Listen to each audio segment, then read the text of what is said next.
Thank you so much. So hiring is important, of course, for the organization because they want to get, quote unquote, the best person for the job. But also we know that it has huge social impact. And so it's something that we need to be tracking very carefully. Broadly, we can look at hiring as two pieces in organizations. So we can call that the recruitment piece and the selection piece. So the recruitment piece is the organization putting out information about the job position available, trying to draw in applicants. So this is the interface between the organization and the outside, the applicant pool and so on. So the major players in this space are, of course, the hiring organization and, of course, the applicants and applicant pools. But also we are all familiar with recruiting agencies, or it might be what are staffing companies, which are the link between organizations and the applicants. Now there is a new kind of player in this, which are vendors, and we'll talk about that, what role do vendors play now? Selection happens within the organization, and selection is the progressive narrowing of the applicant group. And the end goal is to make a decision about who to make an offer and then, of course, to who to hire. So, and I will say that, there have been two issues going on with regard to selection, because selection is where the organization is trying to get the person that they want to hire. So the two broad issues there are, what is the quality of the decision, right? When the organization hires a person, is this the right hire? And is that going to work out over time? So that has been studied as predictive validity. That is, when the decision is made, this is the right decision. And the other concern, of course, is of fairness and or bias. And this happens even when we have only humans doing this entire selection process. We're all familiar with things like, stereotypes and confirmation bias and things that happen. And in fact, we are even familiar with the EEO requirement and things like, the hiring committee should be diverse to reduce the bias and so on. So these have been two concerns that have been there in regard to selection. So it's not something new that's going to come up with regard to AI, but it becomes accentuated when AI enters the playing field, so to speak. So I just want to say that some of the things you can't see down there, but that are used in selection are things like tests, and then interviews, of course, job knowledge questions, so things like that. And all of these have been affected by technology. So just to say that these three, and I put in the applicants as a group that has also been affected by technology. So the applicants, the hiring companies, and these in between, what should I say, the agents or entities between the hiring companies and the applicants. So all of them have experienced changes in how they do things because of technology. So if you look at what has happened with applicants, even if you haven't applied for jobs recently, if you know people that have applied for jobs, you'll see that, in the past, you might be looking at, say, newspapers or some other source to get information about job availability, and that changed. And so now applicants have access to information about jobs across a much bigger spectrum than what they used to have. And also, very interestingly, is that, we used to tell our students, right, if you're applying for a job, or if you got called to an interview, then research the company, find out about it, and all these things. So they used to try and get information about the company. Progressively, there was more information available. They could go to company websites, maybe they'll research to see where there are lawsuits for the company, all these things. And now there is even more information available. So if you go to some of these sites, there'll be actually other applicants posting about, these were the interview questions that I was asked. This was a good experience, or this company didn't work out well, whatever it was, the tests, even the test questions. So the applicants have far more knowledge. They have more across more companies and deeper knowledge of the companies. So they can be making smarter decisions about where to apply, which is a good place. It might be even that which is the best place for me with my skills and interests, but even in terms of work culture, for example, is this the kind of company that I want to be working at? And you'll see later as I go along the talk that how AI is going to help applicants in fine-tuning their applications for specific jobs. The hiring companies also want to do, now we hear ad nauseum about, how companies want to make the best hiring decisions. They don't want to do that hire fire cycles. It's that they want to hire fewer people, but that should be the best decisions. So they want to do smart hiring. And you'll see that even here, that how companies will be able to fine tune their hiring processes and their hiring decisions. The other thing that has happened is that, even if you think about, maybe you've had experience of being on hiring committees, that we get information from applicants, right? And we used to get, the biggest information would be from their resumes. And then, sometimes even when I was on a hiring committee, you try to find out, have they published papers, if I'm talking about academia, but some other publicly available information about applicants.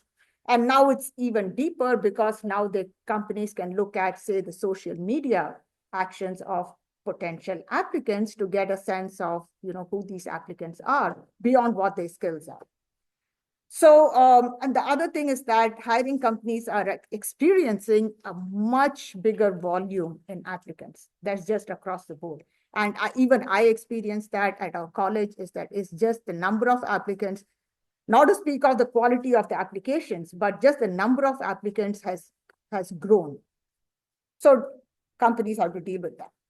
And third is that these vendors, now I call them vendors, they used to be recruiting companies, or, they were employment companies, staffing companies. But now specifically with regard to AI being there, now there are vendors that provide services to both applicants and to the companies to negotiate or to navigate the hiring process. So technology is kind of roiling this entire area. It's no longer, you would not recognize, how hiring has changed. So just to give you an idea of what happened with recruitment, and I want to refer to this paper. So the authors here identify 3 eras of just the recruitment piece, which is the companies putting out information about their position to the applicants. And that's it. It's not the selection part of it. So in the good old or bad old, or like just the old days, that the job postings would be put out in quote unquote traditional outlets. It might be in newspapers or in industry publications. And the applicants who had access to that, who bought those publications, would know about the job openings or had access to those publications in some way. And sometime back that changed with platforms like monster.com, where companies were posting their position information. And on the one hand, so this made the information accessible to a much wider group of applicants, because they didn't need to have access to these local publications or these limited publications. And for the organizations too, they were able to reach out to much bigger groups of applicants. So job seekers had access to many more job openings. And that changed. So the authors identified this digital 2.0. And there, these platforms started becoming given even more information. So like I mentioned, it might be that applicants are posting about their experience with companies, their experience with the interview process. And so this amplified the changes that had happened in the digital 1.0 era.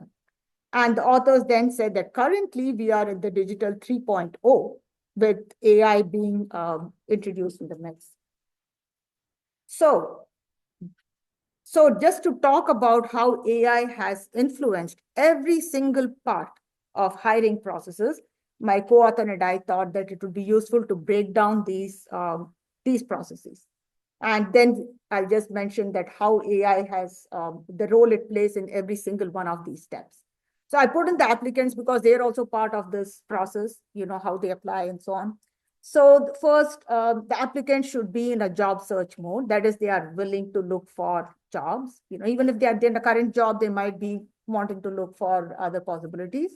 Then the applicant looks for job postings, which are of interest to them. And then they prepare applications, which even we tell people we know, right? Your resume, change your resume to fit a particular job posting, and then apply for the job, whichever way the organization wants them to apply. So that is the applicant process. The recruitment process, which the organization does, and this is the interface between the organization and the applicants. First is to determine the vacancy or the position or the job opening, whatever we want to call it, to create this description of what the job posting is, because that's what is going to go out for applicants to look at. Decide where to disseminate this information. I just said post the ad because it's really an ad for the job. And so to decide where, and now it's which platforms should they be putting out this information on. And then this post ad, and you'll see that this post ad, how it has changed now from the past. So if you think, in the past, if we did the job description and decided, these are the places we are going to post it, that was done, right? You post it and you wait for applicants to respond. Now that has changed. And then gather responses, which is, I just put it as a routine organizational task, which is just to gather them and keep them in whatever way.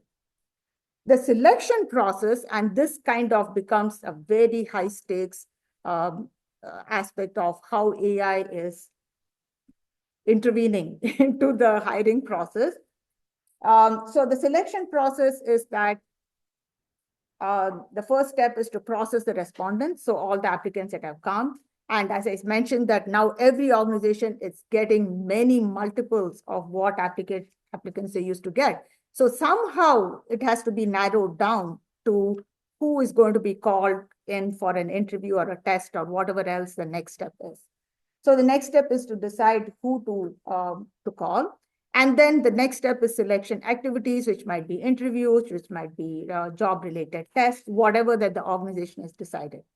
And then has the decision been made about who to hire? If not, go back and then again, maybe invite some more people. If the decision has been made, then determine an offer and then send out the offer. Now, once the offer is sent, it's not necessarily true that the person would accept, right? So the organization will have the first person, the second person, and so on. So now I'm going to run through these steps and just give a brief idea of what AI is doing in each one of these aspects. So for the applicants, once the applicant is in kind of a job search mode, AI can help an applicant to write a general resume by looking at resumes of people just like them and say that, this work will give suggestions for how to write a good resume. Can help applicants look over all this vast amount of job postings to kind of identify what is of interest to them. Then to prepare the application materials, because each organization might have some different requirements. So how can they prepare something that would fit in with the requirement and have a higher chance within the organization? And then the step 4, how will I get? Anyway, so step 4 is to actually apply for the job. So it can help them guide in what information they should put into their application and how to send in the application to the organization. So that is from the applicant side. For the recruitment process, even deciding what the job vacancy is, AI can help to identify where are the potential gaps, so to speak, or needs, and what the job is going to be. Because as our previous speakers mentioned, and we ourselves have seen, the jobs change. So someone who's hired for a particular, I didn't see your, I'm sorry, what? 5, okay. So jobs change. So whatever someone was hired for, job has changed over time. And that was one of the areas that people had studied earlier with regard to predictability, is that, as jobs change, is the person able to adapt and change as well. So in any case here, now AI can try to predict what jobs would be like. And so what should the job opening say, or what should the job description say? Then, of course, AI can help to customize the ad, looking at what the competing organizations had done, what kinds of ads are likely to get the kind of applicants that the organization wants to get. Then decide where to post, and then AI can do analysis of what kind of which boards give what kind of yield, because of course organizations have their cost considerations, so they want to get most bang for the buck. So they want to look at places where they post, where they would get the best applicants or the kind of applicants they really want. And then, as I mentioned, this post ads, which used to be a static thing in the past, is that you just post the ad and forget about it. Now, organizations can dynamically change the ad. So if they're not getting the kind of response that they want to get, then they can be changing this, just like we have seen changing, say, prices, things like that. So the ad itself can change to try and draw more applicants. And then this last part is I guess it's I can't see what it is. Okay, I will look at my. Oh, step 5 was just gather responses. So that is the last, which I didn't put in as having any changes from AI. So the selection process, and this is the all important one where there's progressively narrowing of the people that are in consideration for the job. So the first step is looking at this vast amount of data that's coming from these applicants and trying to decide what's important and who should be called in for the next step. And so here AI can help to look at, so these are the characteristics of the applicants and, what might happen with a particular applicant and so guide in how to even present that information. And then deciding on which candidates to invite. So this, as we know, is like a minefield because this is where all the fairness and equity concerns come in. But then AI can look at that and give guides and give maybe summaries of applicants and say, this is the probability, whatever that this person is going to work out. And so help in filtering out and even ranking candidates to be called in. And then the selection steps, it's very interesting that now there have been apparently automated interviews as well. And so there are many different things that happen in the selection step. So the AI can help with, what kind of questionnaire should be there, what kind of questions should be asked in the interview, things like that. And then finally, that if a decision has been made about who to send an offer to, so what should the offer be? So that there is a good chance that the applicant would accept the offer. So again, looking at data of different offers that have been made and what is the chance that this person is going to accept. So this is pretty much that how AI has, I don't want to say interfered, but intervened in every step of hiring process for all the parties involved, for the applicants and for the organizations. So one of the things, as I mentioned, is that both applicants and hiring companies now are looking at much more data to process in making a hiring decision. So I'm saying the applicants in terms of hiring is where do they apply? So that is their decision.